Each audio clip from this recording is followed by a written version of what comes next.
Hello boys and girls. So of course it's the end of the season and it's the time of the year where we all turn into accountants and we all start deciding how much we should be spending on new players during the course of the summer. Now the question I want to ask today is about Stan Kroenke, and is Stan Kroenke the problem at Arsenal? Now I've seen a lot of people and what they've had to say about this. I've said my points of view as well. But I actually don't think he is the overriding problem at Arsenal. Now, I'm going to get into my reasons in a moment and I'm going to draw up a few comparisons as to why I have come up with this conclusion. He is a major problem, don't get me wrong. And I do feel we need someone new and we need someone with fresh ideas. We need someone that's going to invest within the club as well, because I don't believe that this self-sustaining model is going to work over the long period of time. But I do not also believe that he is responsible for everything that's gone on. There's this big myth around the club that Stan Kroenke literally provides us with nothing, pennies, we're scraping from a barrel. But when I get through some comparisons in a moment, you'll realise that we're actually not scraping from a barrel and that he has been releasing money to the club. Yes, it's within our own means and it's none of his own actual money, but it's enough money to be able to make Arsenal competitive. It's enough money to make us be where the likes of Liverpool and Manchester City are. Now, the reason why I'm mentioning the name Liverpool is because it's them that I'm going to run a comparison with. Now, I've been looking at some stats and statistics over the last few days and people have been putting in what they believe and everything else. And here's a few interesting stats for you, all right? Because you've got to remember, Liverpool, you may look at them and say they've spent X amount on Virgil van Dijk, they've spent X amount on Alisson, the goalkeeper. But there's a bigger picture to it all. The Fenway Group, who obviously own Liverpool, they took over in 2010. Now, since 2011, Liverpool have a net spend of 256.3 million. Arsenal's is 245.6. That's just a 10.7 million pound difference. Now, again, like I said, you're going to sit there and say, yes, but they were able to sell the likes of Coutinho, Luis Suarez. What kind of assets do Arsenal have? Well, this is not about what assets Arsenal have now. It's about what assets Arsenal used to have and we let go for either free or stupid amounts of money. Now, I'm going to name 4 players in particular. Robin van Persie, Cesc Fabregas, Aaron Ramsey, Alexis Sanchez. Those 4 players combined were sold, released for a total fee of just over £50 million. That is absolutely scandalous. One of those players on their own is worth £50 million. You take the Alexis Sanchez situation, for example. With a year left on his contract, Manchester City offered £60 million for him. We refused it until we went and found a replacement. We used that £60 million plus the money from the sale of Oxlade-Chamberlain, and we tried spending over 90 million on Monaco's Lamar. So it's quite evident that Stan Kroenke was not holding back money. He was basically saying, okay, you've sold him, go and spend it. And that's what we tried to do, but it didn't get done. Alexis played into the final year of his contract, and then he left in a swap deal with Henrik Mkhitaryan.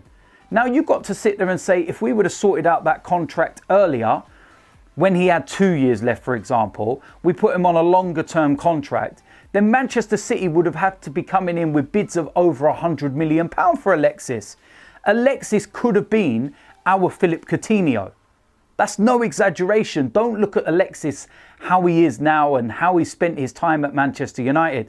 Look at the Alexis that was there at Arsenal. That was a £100 million player all day long. Aaron Ramsey, he's going for free to Juventus. How much would he be worth in today's current market? You're talking minimum 60 odd million pound. Easily. You look at Cesc Fabregas, we gave him back to Barcelona for near enough peanuts. I think that was about 30 odd million pound. Robin van Persie, another situation. let him go into the final year of his contract, couldn't dictate what was going on. We sold him to Manchester United for about 20. Look at the season he had just had before that. He was £50 million at least in the climate that was there at that time. It's absolutely scandalous. I'm looking at the way that we've spent money, the wages and everything else. Here's another comparison. Arsenal have spent £975 million on player wages over the last 5 seasons. Liverpool have spent £990 million on player wages in the last 5 seasons. There's not much of a difference between money, but there is a huge amount of difference between what we are doing on the pitch.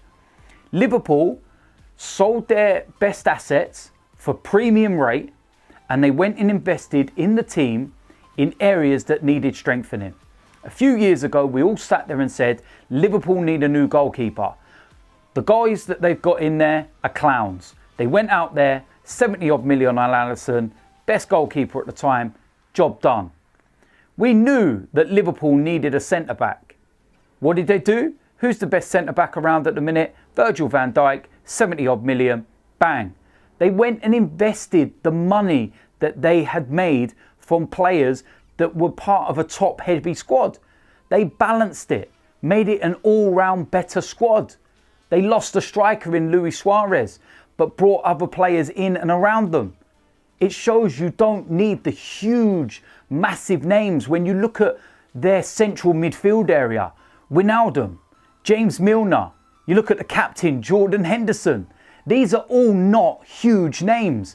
You think of who scored the second goal in the Champions League final. Divock Origi. This is a guy that was nearly out of the door. Look at his goals in the semi-final against Barcelona. Players that have not got big names. You look at Robertson, out on the left-hand side. How much did he cost when they bought him from over in Scotland? Now he's possibly one of, if not the best left-backs in world football. Trent Alexander-Arnold, brought him through the academy. Again, it's not all about big name signings. It's about investing. It's about, getting the most out of your prized assets. It's about using that to bring in better quality, make the squad more balanced and more even. So I'm looking at it and I'm thinking, you know what? Stan Kroenke is not the overall problem.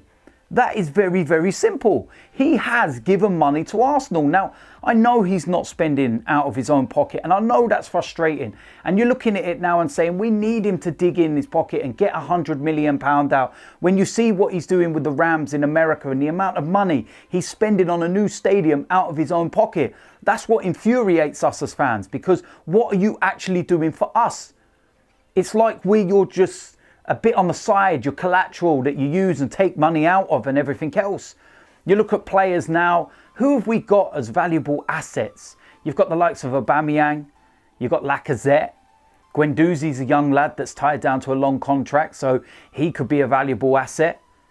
But we haven't got majorly a load of valuable assets. Leno, he could be another asset.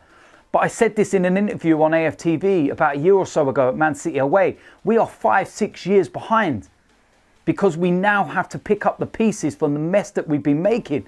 We spent over £100 million recently on 2 top drawer strikers.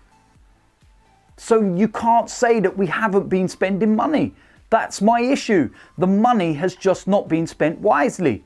Ivan Gazidis, Arsene Wenger are responsible for the mess that we are in. They bought average players for big money and put them on huge wages. There's only one person to blame for that, and that's them.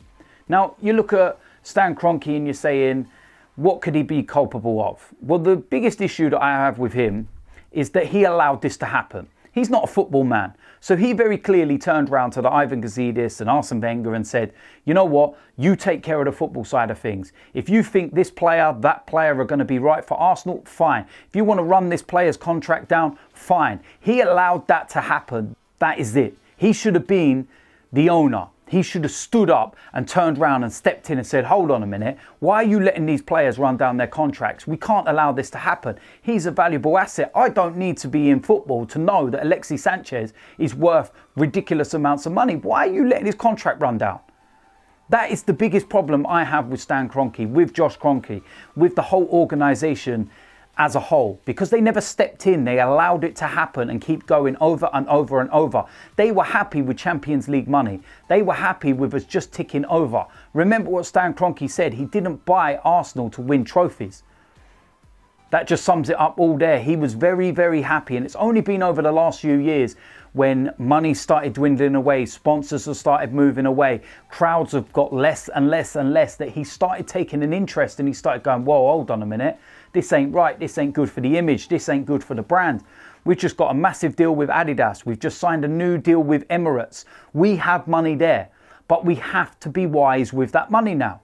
And it's entrusted in the likes of Raul Sanelli and the likes of Unai Emery that have got to go out there, be smart, invest right, buy good players, but at decent money. And don't put them on ridiculous wages. And we've also got to clear the wage bill. You think of Aaron Ramsey coming off the wage bill, Petr Cech's coming off the wage bill, Lichtsteiner's coming off the wage bill. You're talking over 300 grand a week in wages alone there. So we will have money available. Mesut Ozil's situation, what's going to go on there? Are we going to get rid of him? Are we going to cut down that 350 grand a week wage bill? There's so many questions that need answering. But my overall analysis of everything is that Stan Kroenke is not the overriding problem at Arsenal. He is a contributing factor. And the fact that he owns 100% of the club now makes him, the biggest problem of all. But over the years, he has invested money. It's as simple as that. I can't say no more. I'm going to give you one more comparison before I go. And we talk about Arsenal sales and everything else and how little they go. You've got to think of the David Ospina situation right now as well. We're looking at selling him for about £2-3 million. Are you actually crazy? If that was Liverpool, they'd get 15-20 for it. It's as simple as that. You look at the Lucas Perez situation. Paid 17 million for him and we got rid of him for about 2. It's ridiculous. Liverpool player sales, right? Listen to this. Coutinho, 142 million. Benteke, 28 million. Really? Sacco, 25 million. Danny Ings, 20 million. Solanke, 19 million. Jordan Ibe, 16 million. Danny Ward, 13 million. Joe Allen, 14 million. Total income, 277 million. Now, if that was Arsenal, that total income would probably be about 100 million. We would be selling the likes of Solanke for about 2 million. Liverpool got 19. Seriously? This is the issue. It's now time for the new owners and everyone involved to go and sell the players, invest wisely, and put players on proper wages. Not the crap and unbalance that we've had before. And I can't say no more than that. Ivan Gazidis, Arsene Wenger, they are responsible for a lot of the mess we're in. And it's going to take us a few years to turn this around, believe me. And we're going to have to be patient and we're going to have to see this one through. And it's going to be tough. And there's going to be a lot of darker days than there are a lot of good days. But Stan Kroenke, he's not the overall problem, in my opinion. So, yeah, let me know what you think. Let me know in the comment section whether you agree or disagree. Is Stan Kroenke the major problem? Or do you think that he's just a part of the problem? It's an interesting one. So there'll be some videos coming up over the next few days where I'll be looking at the players that we're rumoured to be signing. I'll be carrying on that series. So, yeah, until then, I'll see you a lot soon. I'm out of here.